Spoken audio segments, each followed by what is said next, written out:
Berarti besok bisa ya? Besok kemari aja lagi. Hah? Besok kemari aja lagi. Oh gitu. Oke, makasih ya. Dari pusat Metro Update Jakarta, inilah breaking news.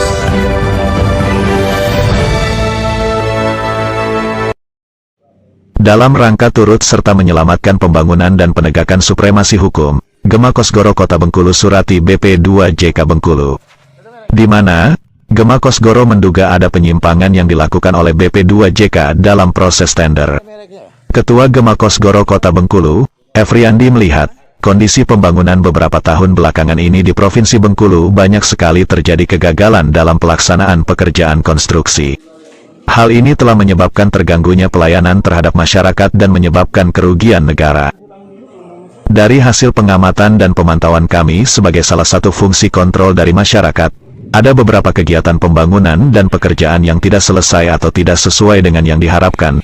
Jelas Efriandi, seperti yang dilansir Info Negeri Media Online beberapa kegiatan yang ia maksud, misalnya pembangunan jembatan air Menggiring CS, pembangunan jembatan air besi CS.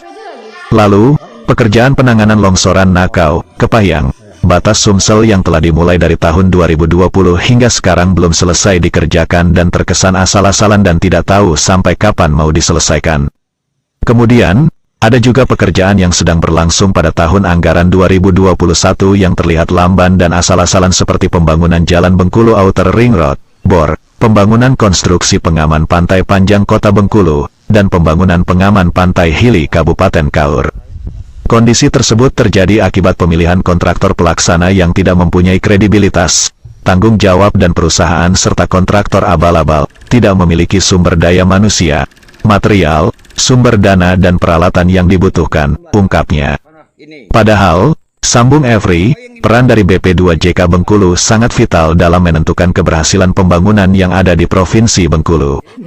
Karena itu, BP2JK Bengkulu harus bertanggung jawab terhadap kegagalan pelaksanaan pembangunan yang terjadi saat ini. BP2JK Bengkulu terkesan hanya melaksanakan fungsi administratif, cari aman dalam melaksanakan penetapan pemenang tender, jelasnya. Menurutnya, BP2JK Bengkulu harus bertanggung jawab terhadap pemenang tender. Kegagalan pelaksanaan pembangunan tidak terlepas dari proses pemilihan pemenang tender. Saat ini terdapat beberapa pekerjaan dalam proses tender di BP2JK Bengkulu, di antaranya, 1. Proyek penangan longsoran Nakau, Kepahyang, Batas Sumsel dan penangan bencana Tais, Mana, Batas Sumsel. Proyek tersebut proses lelang sangat lama dan ada indikasi keberpihakan untuk memenangkan salah satu perusahaan, kontraktor. 2. Proyek long segmen Nakau, Kepahyang, Batas Sumsel, multi-years, dengan dana sebesar 234 miliar rupiah. Proses tender paket tersebut sampai saat ini belum jelas, terjadi perpanjangan waktu tender yang tidak wajar. Berdasarkan informasi di mana salah satu perusahaan calon pemenang yang lolos seleksi adalah perusahaan yang baru selesai menjalani sanksi blacklist dan pada saat ini perusahaan tersebut serta direktur utamanya sedang bermasalah dan ditahan di Lembaga Anti Rasuah, KPK RI.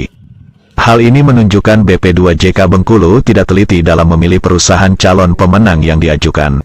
BP2JK Bengkulu pada awal terbentuk, tahun 2019, diduga melakukan kesalahan yang fatal dalam proses tender saat itu, sehingga semua proses tender di BP2JK Bengkulu diambil alih oleh BP2JK DKI Jakarta, kata dia. Dari hal tersebut di atas terjadinya kegagalan pembangunan di Provinsi Bengkulu berawal dari kesalahan yang dilakukan oleh BP2JK Bengkulu, diduga telah terjadi tindakan melanggar hukum seperti yang telah diterangkan di atas. Untuk itu kami mohon kepada aparat penegak hukum untuk memeriksa pelanggaran yang telah dibuat oleh BP2JK Bengkulu serta instansi berwenang dapat melakukan pemantauan dan pengawasan, tutupnya.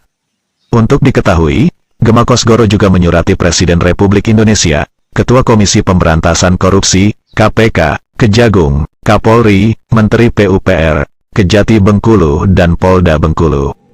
Dari Bengkulu tim investigasi Metro Update TV melaporkan.